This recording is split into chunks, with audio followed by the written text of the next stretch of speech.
I don't know.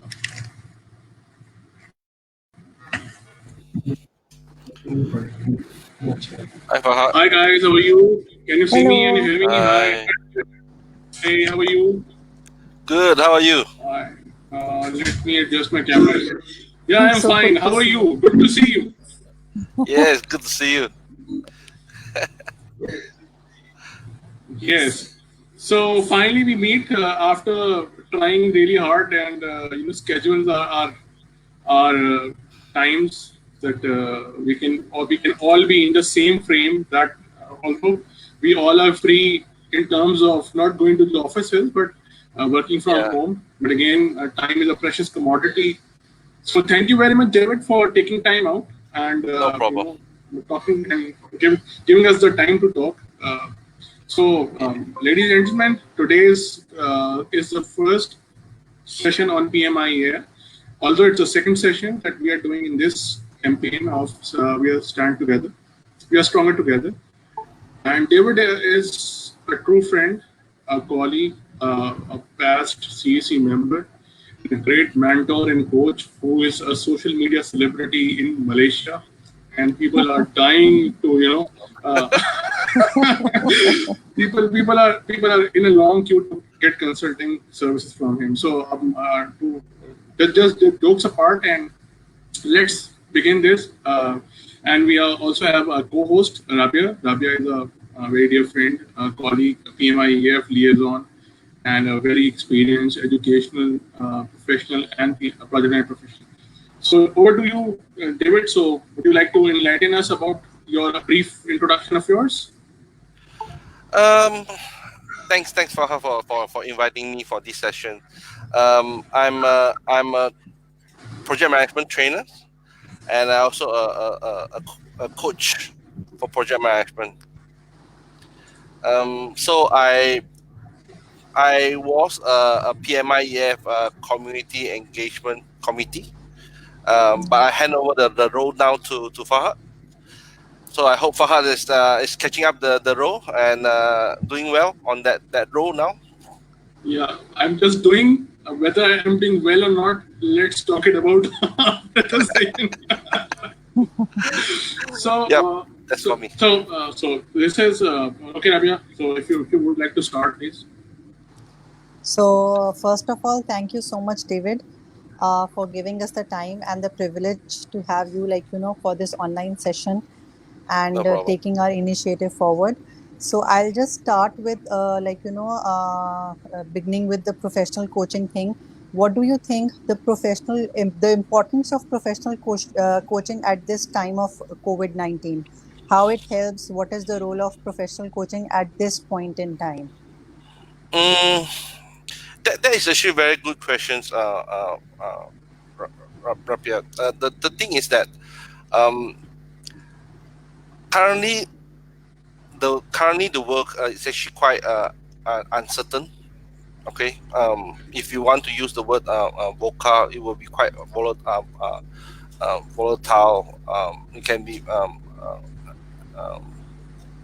It can be very uncertain, and a lot of things can happen, and you don't know what is going to happen in the next weeks or even months, and Yes. and and a lot of country now is being either being restricted movement or is either being shut down, and nobody knows what will happen in a couple of months, or not. A lot of people also don't know what happened after the country is open or the world is open. So a lot of people right now, I would say that they are quite uncertain what is going to happen. They don't know what to do. Let's take example from project management. We are all project management, right? So a lot of people, they when they are now work from home, most of us are now work from home, and Yes. they don't know. They have a lot of things has been restricted compared to last time when they can go back to office, they can go to the site to do inspection, and things are moving. But come to this time, a lot of them are actually being restricted. They cannot move. Project unable to move. So So what coach coming to this picture is that when they have these all challenges, and these challenges they they they need to meet the cost, they need to meet the schedule, they need to meet the stakeholder expectation, but yet they have these challenges right now, so they unable to move forward. And this is where the coach come in. Coach is actually come in to help to challenge the either entrepreneurs, project managers, or anyone to think, not to think critically what is actually really happened to them right now, and what they need to move, how they want to move on, and what is going to impact. They're going to start think critically on the risk side, and at the same time they also being challenged to be creative.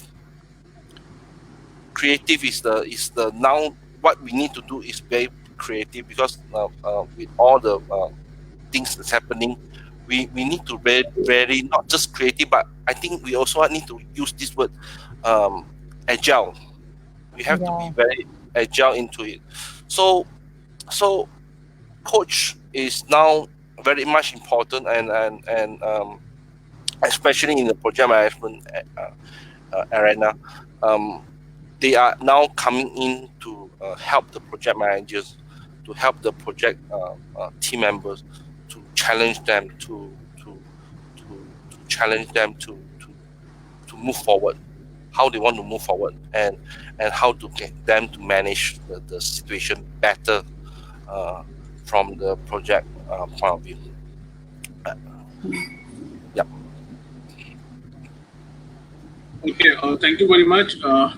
Okay, so it's a very common thing that we don't often think of coaching or approaching to a coach in a normal scenario, in a given scenario. See, because each of us think that we have certain experience in our build, we have got on our thinking, we are so much experience. So, Mhm. what is the importance of coaching, particularly in this time, and what should be the new approaches, or what are the modified approaches that a coach should take now? Because in a given scenario, in this scenario, everything is very gloom, in a gloom situation. Uncertainty is Mm. not. There's so much uncertainty, fear factor, and people are afraid of losing jobs. And Yes. also there's a couple of things, like we are not habitual of staying under one roof for a longer period of time. We all know Mhm. about. So getting in a situation where we are all get triggered like this. So what should be the new approach of the coaches, and what do you think that coaching can impact day-to-day life of individuals? um what is a new approach? I would say that it's a new approach, because coaching is an approach by itself. But what in this 21st century, especially when we talk about disruptions, disruptive, and a lot of things has been changed. We talk about VOCA. Um, First thing is that we need to, as a coach, we need to be, we need to first thing is that we need to be ethical, right? First thing, we have to be ethical, because um, when you come to say about coach, uh, coach supposed to be building a trust with the coachee, right? So for coach being trusted by the coachee, first thing, the coach must be ethical. So it must be principled. So these are the few things that the first thing that normally as a coach you need to have. Then the second thing is that the coach must able to empathy. Um, when empathy is mean that they are willing to listen, they're willing to learn, not not just because of the coach have a knowledge, they can able to tell what the coachee want. No, it's actually first the coach must able to learn what is happening, why the coachee having this issue. And definitely we also need to let the coach G to make the decision. So we need to create awareness and this kind of thing. And definitely is, as I said just now, is that we as a coach we need to create a safe place, because nowadays a lot of things is happening. Everybody is actually quite scared, I would say. They don't know what they need. They don't know what they're going to happen to them. They really need somebody to be there to just to listen to them. So for them to actually really tell out honestly, as a coach we need to cultivate the trust and safety net for them. One more thing is that one more thing is definitely we when we are coaching, or we are listening as a friend, right? We need to be there. We need to show our interest, our sincere to dare to listen and to help. That is actually the keyword, right? We need to be there, listen actively, not just to listen from surface, but listen why they have this concern, and how can we help them from there. And the most important thing is that, because as a coach we need to help the coachee to um, to to get out from what they are right now, right? So we need to actually help them to, or we facilitate them to grow, to be success from what they are. So I will say that, what approach or what thing that coach supposed to do, especially in the project management right now, a lot of things happening. First, you really need to create a trust. No, you have to create a trust. You have to create a safety net for your coachee. You need to be empathy. You need to really dare to be present, to be active listening, and you need to be there to help them to grow. That is the key thing, I would say right now, especially this kind of scenario right now. Okay, so apart from this, one thing that we need to think before Raja came back. Thank you. I was thinking that we had lost her. So would you like to please go on for the next question, Raja? Like, during your conversation, you are talking about empathy, you are talking about building a trust. Um, Being a leader, when you are leading a team, when you are like, a project manager, you are leading a team, you are running a project, so everybody is dependent upon you, how you are. So you can yourself mold according to the current situation. For example, if I'll be talking about myself, I can be more empathetic. I can be more sincere with my team to try to build more trust, etc.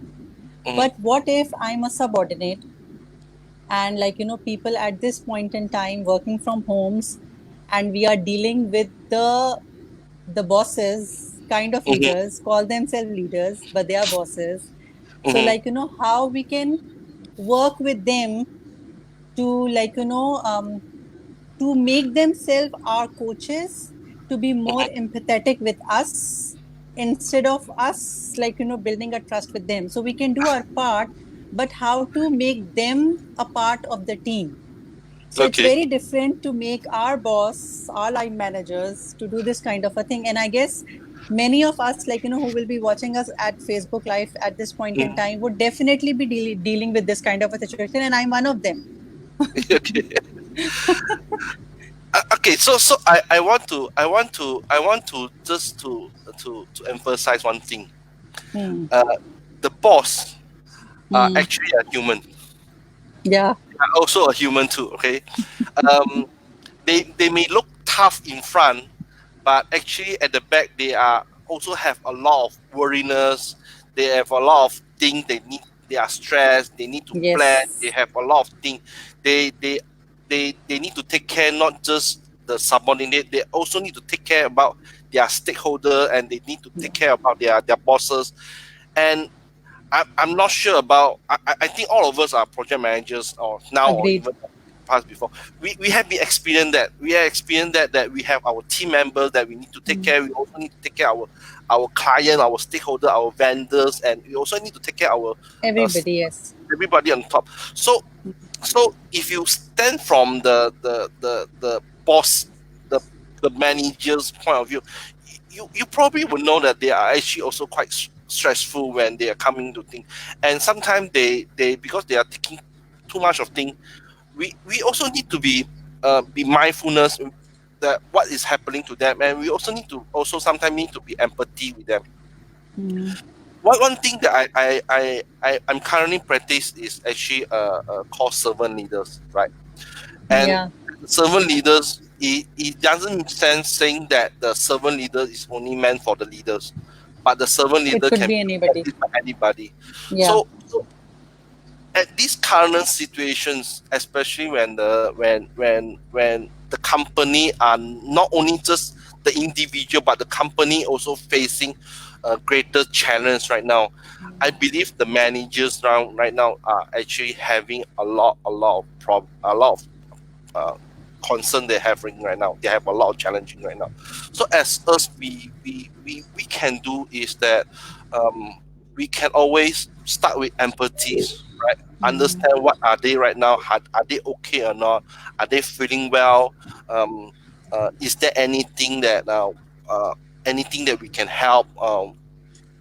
This kind of thing, Mm. and we start to build a trust that to them that hey, don't worry, we are also can be there to help you out as long that you tell us what you want. So that is what as at least as a subordinate or at least a team member we can do is to to connect To with be our, yeah, to be a part of Okay. them, right?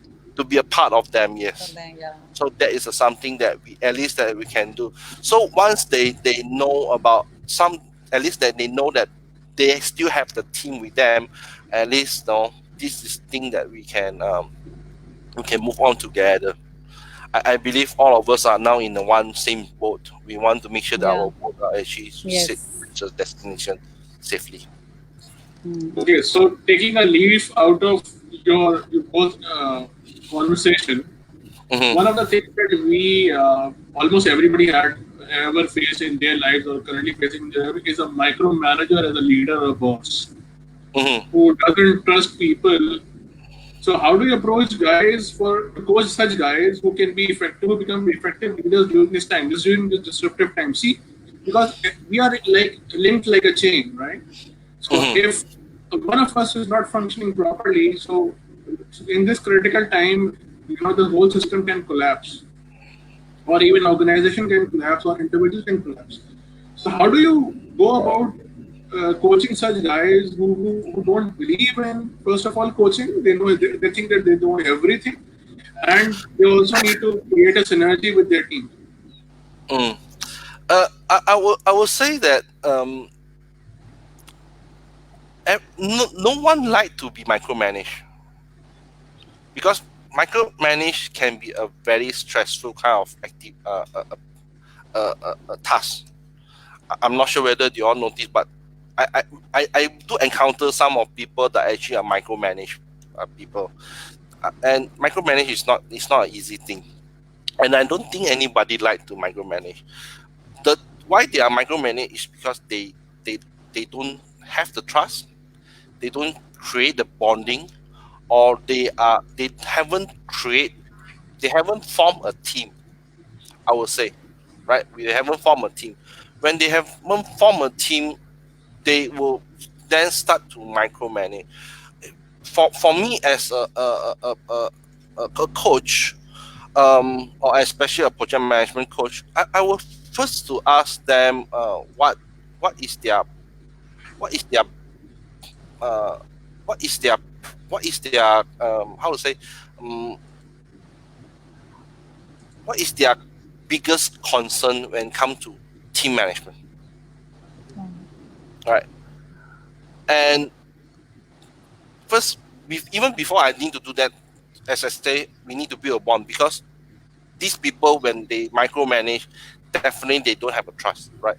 So we need to be there, create the bonding, develop a bonding with them. Then we are able to move on. Then I will able to start to ask the questions. What is the current challenges they have when they're managing a team. Then from there we would know that, oh, actually they have uh, some people are not really following the rules, or that these all issue they will start to come appear. Then we are able to help them to address the issue one by one, rather than continue to let them do what they want to do, what they are doing. But at least that they can do that. So I think that is that's what we can do to the organization, to the leaders that are micromanaged. At least that we are asking them, show them we are concerned, we sincere to them.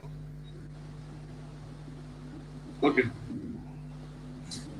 So one thing that I've always been, you know,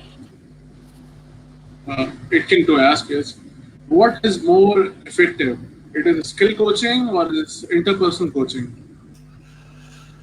Um,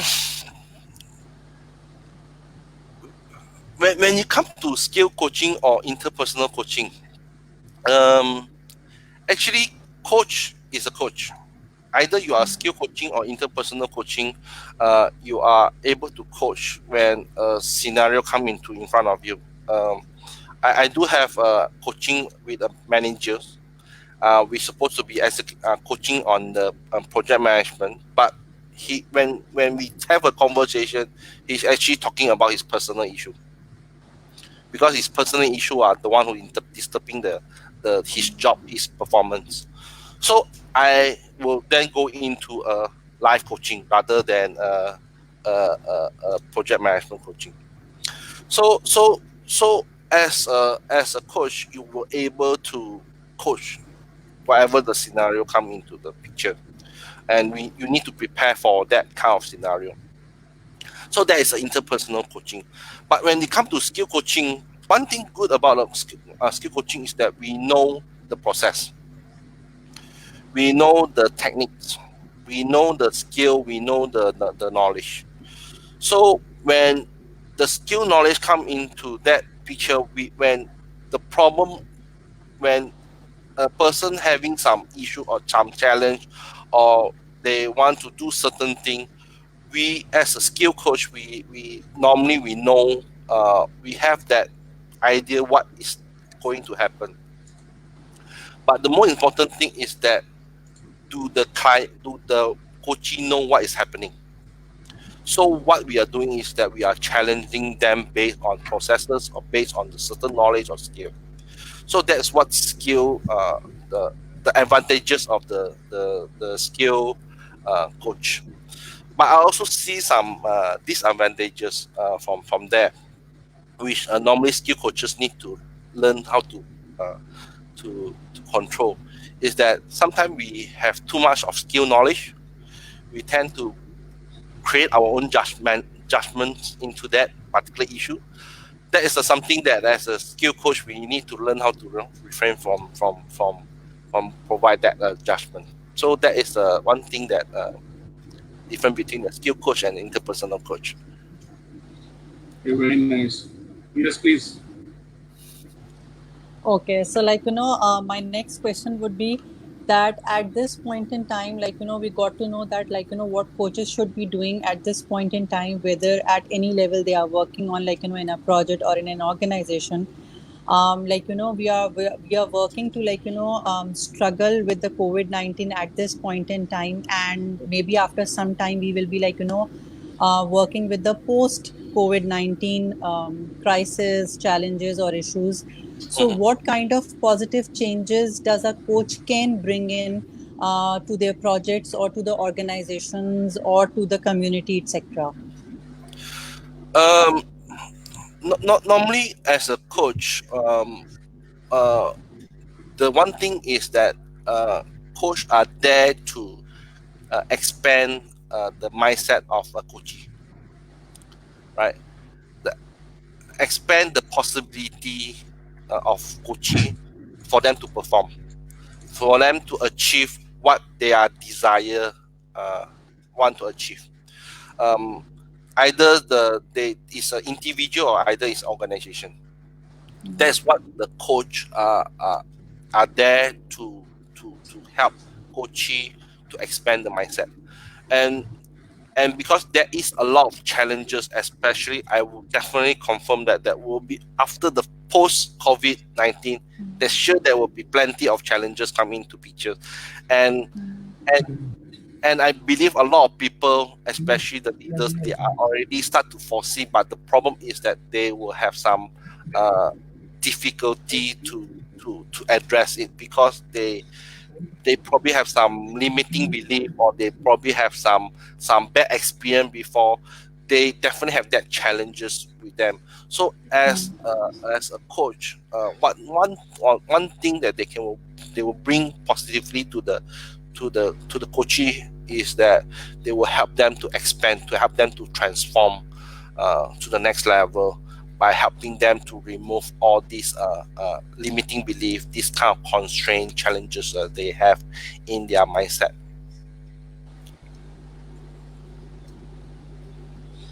Okay. Thank you very much, David. One thing that I always come to my mind naturally with the so much extensive use of social media. There are a million coaches right now. Like I can turn into a coach and I can start saying something, and Yeah. that can be as disastrous as pandemic itself, but still. So how to you know if somebody really wants to help, how to become a coach? Um. Again, outside there is a lot of coach. They can either be a trained coach or they can be a self-programmed coach, right? Um. But the thing is that By the way, I'm yes, sorry. Jonathan says hi, and it's great to see you, David. yeah, I know. So, I saw the message. I saw the comment. Yeah. As I say that if they want to become a coach, they really need to understand what is coach about. Is again, it's not like everybody can become a coach or can become a trainer or can become a project manager. They first thing they need to know what is coach, and they really need to do a further research what kind of coaching certification is or training is available outside, and which meet uh, their their their requirements to become a coach. Definitely for me, my own experience is that I know about this coaching about 15 years ago, I think, and and I I always thought I want to become a coach. So I've been exposed to International Coaching Federation, ICF, and I've been learn about what is ICF all about and how's the credential, how's the accreditation, all come this kind of thing. So I've been do quite a lot of research. Definitely, only like a couple of years ago, I only start to be take it seriously and move on. So that is my experience. So anybody want to become a coach, it's good to know what is coach and then do a research what coaching they want to be. For my case, I would definitely highly recommend on the ICF um, to learn more about the ICF and become a coach. And I also want to acknowledge is that the PMI is already start to be very serious about the project management coach. If you look at the PM book, 7 editions draft mode, they already mentioned about project management coach. Um, it's also same as agile coach. All are all the same. So I think this is something that the project management community should consider to move forward to help the project managers to move forward by become a coach. Okay. So so I think there's one question that comes to my mind that I really want both of us. It's from both of us. So, who is more effective, a funny coach or a serious coach? Funny coach or serious coach? Um, it actually depends on a coachee. For me, I prefer to be someone to be very easy to connect with kind of person. So it's not necessarily need to be too too funny or too serious. I'll be put on that setting. But it's all come back to a coachee. It's about coaches how they want to they see the coach. So it can be funny if you want to be funny. I sometimes I do crack a joke to start the conversations, but when it comes to a deep when they come into the story, when it comes to the coach story, then you tend to have to be a bit serious. But before it ends, you can be funny again, right? So just to relieve the stress, the tension within the conversation. So it depends on how the conversation goes. Okay, so next question is Raja. Please go with next question. Okay, so she, she is unable to hear us. So uh, can you hear us now? Okay, so we have Can a you hear me? comment. Yeah, yeah. Yes, I can hear. We can hear you. So I can't hear you like people. So I can just throw a final question to David.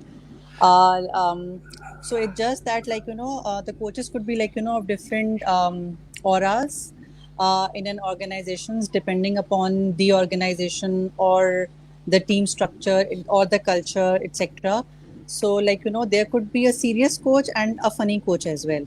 So what do Yep. you feel that what could of a coaching style would work in the organizations at this point in time, and even in general, if somebody would like to be a coach, so what could be the right way of going forward? Um, as I so far heard is that uh, to to to be a coach, sometimes you need to create a bonding. Okay, and when you create a bonding, that time you can crack a joke, you can have some, you can ready to be there to just uh, to make the things are not so tense, and listen. But sometimes a coach can come in ask you a serious matters.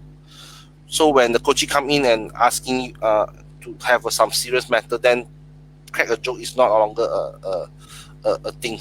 So you need to start to change, saying that let's. So what's happening? You have to be very serious, and but sometimes it's ready when it comes to at the end you want to really release the tension, then you have to either we can be a crack a joke a bit, or you can be uh, just to be serious, but at least that you show your concern, show your your your present, your care about that coachee. Okay, so since we are moving towards the end of the show, I would like to ask one final question. Uh, how can leaders become more effective and create productivity or enhance motivation by becoming coach? Because not everybody is has a tendency of becoming a coach or has the capacity, because being a coach you need to have an active listener, you need to feel for people, you need to be empathetic. And if I'm a numbers guy, I don't care about anybody. All I care is about an Excel sheet, right? So Mm. if I'm kind of person, then how I can transform myself into a coach that not only help my organization and also the people in it, so they can move to the next level. As a leaders, um, nowadays, I would say that nowadays, if you are just purely giving an instructions, a lot of people tend to listen, and a lot of people may not be listening, and even the instruction can be quite unclear, right? So sometimes, as a leader, you need to coach rather than and giving instruction.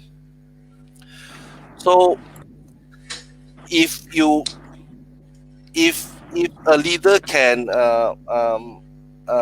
help the coachee or the staff, okay, to be creative, to be able to create a critical think about what is the intention or the purpose of moving forward, then they might see the the purpose, they might see the values of achieving it.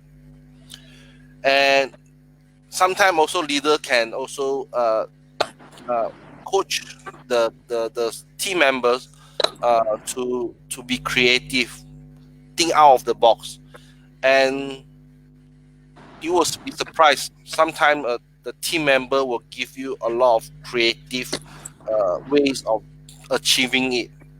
So this will also, as a leader, you don't need to crack your head so much to think about the solutions or anything. They are basically the member will help you to think and to do for you. And they eventually, as a coach, once the coaching on toward the end is always um, uh, ask for the actions, right? The coach would then the leader would then ask the coachee or the team members what you want to do, and what kind of resource that you need. If you are lack of the skill, what kind of training do you need? And all these coaching question will come, and the coachee or the team member will start to tell the leaders what they are lack of, so that they also help the leader to develop a plan. And with this, actually, when we are empowering the this will eventually become empowering the team members, and the team member will then start to perform. And when they are able to perform, and is also supported by the organization, then the whole team or the whole organization would then move forward, rather than leaders give the instruction, right? That's why that I think that that's much more effective than become a manager. Okay, thank you very much, David, for talking to us, and it was very enlightening talk in terms of coaching, because in nowadays, since we are very cramped for mental space and everybody's going through a tough time, so I Yep. see coaching is coaches, and coaching is a very primal factor where everybody can benefit. Yep. So one last thing that I would like to close upon is, and by the way, we can hear you now. So so before I close, so you close. So one thing that always come to my mind, and I really want to ask you, because you are a professional coach. See, in a lot of today's in a workforce where there's a lot of people who have millennials are coming in, and we have got generation Y people also. So you at sometimes or most of the time you see some younger boss, having an elder guy as a subordinate, or a boss who has a very different mindset in terms of technology, and you've got a younger workforce. So there is a huge gap. Yep. So how can a younger leader can mentor or coach a far experienced or elder person who thinks he knows more than he or she does? He thinks he is better than he or she is, and he can do things far better than the young leader, whoever he or she is. So I want to like to take your opinion on that, because it's something that we all face every now and then. Yeah, young leaders is nowadays is not a common thing anymore. It's quite common right now actually. Um, um, so how's the young leaders going to able to coach? First thing is that um, try to have a conversation. Let's start to have a conversation mindset rather than a coaching mindset. Um, Also have the mindset of want to learn. A lot of a lot of people they are actually they don't want to learn. That's where they are blocking they set the firewall between the two persons. So again is um, create a conversation, not just a coaching but a conversation, and then have an interest of learning. So the young leader they have intention of continue learning, then that is where the time where you can start to coaching. And definitely as I said just now that the young leaders should have active listening, empathy, mindfulness, all these young leaders should have, so that will create a better bonding with the senior people. And then that's how it will work. You know, it will work. So yeah, that probably my answer for you. Okay. So I would like to hand over to Rabia to as final thing and wrap it up, because we are already 15 minutes over. The conversation is so much interesting that I'm not looking at the clock at all. So like I guess like whatever was there in my mind regarding the coaching, or maybe like into the mindsets of our people watching the transmission at this point in time, especially at COVID-19, coaching is kind of a thing where we can like deal not only with COVID-19 but like with the people as a humanity, as one humanity. So I would just like to thank you for like sharing your knowledge, your expertise, and giving us your time, and like a privilege to be here, like sharing this platform with you, like is really a very big thing. So thank you so much Thank from the you, platform. thank you very much for inviting me also. Thank you. Thank you so much. See you soon. Take Okay. care. Love. Okay, bye Bye bye. bye.